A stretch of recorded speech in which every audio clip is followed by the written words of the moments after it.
पास पहुंच गया। मारीच ने रावण का समुचित सत्कार करके पूछा, राजन, लंका में सब कुशल तो है ना? आप इतनी जल्दी पुनः कैसे लौट आए? रावण बोला, हे मारीच, क्रूर और मूर्ख राम ने अपने बल का आश्रय लेकर मेरे भाई खर और दूसर सेना सहित त्रिशिरा का वध कर दिया है।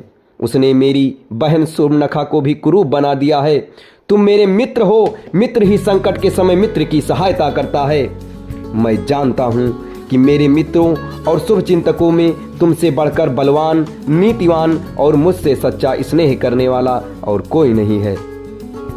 अतः हे मारीच, मैं चाहता हूं कि तुम रजत बिंदुओं वाला स्वर्ण मृग बनकर राम के आश्रम के सामने जाओ।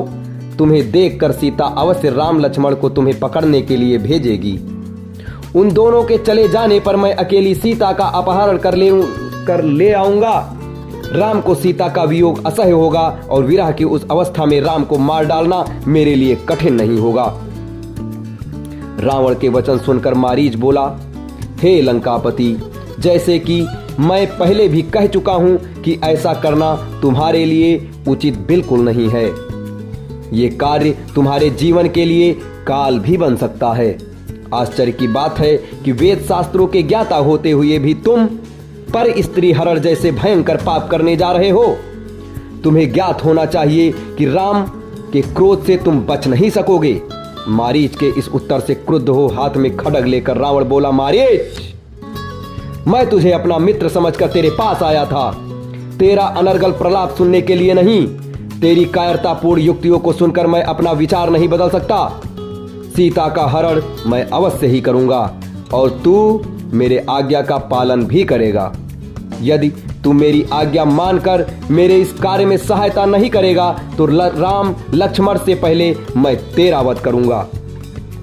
रावण के क्रोध से भयभीत होकर मारीच ने अपनी सहमति दे दी। उसकी सहमति से प्रसन्न होकर रावण बोला, अब सिद्ध हो गया कि तू मेरा परम मित्र है। रावण उसे लेकर दंडक वन में पहुंच राम के आश्रम की खोज करने लगा। जब आश्रम मिल गया तो मारीच ने रावण के निर्देशानुसार मृग का रूप धारण किया और आश्रम के निकट विचरण करने लगा। इस अद्भुत स्वर्णिम मृग की शोभा देखकर सीता आश्चर्यचकित रह गई और विस्मित होकर उसके पास पहुंची। मायावी मारीच ने अपनी मृग सुलभ क्रीड़ाओं से सीता का मन मुग्ध कर लिया।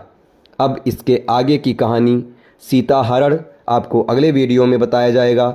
तब तक हमारे साथ बने रहें। धन्यवाद।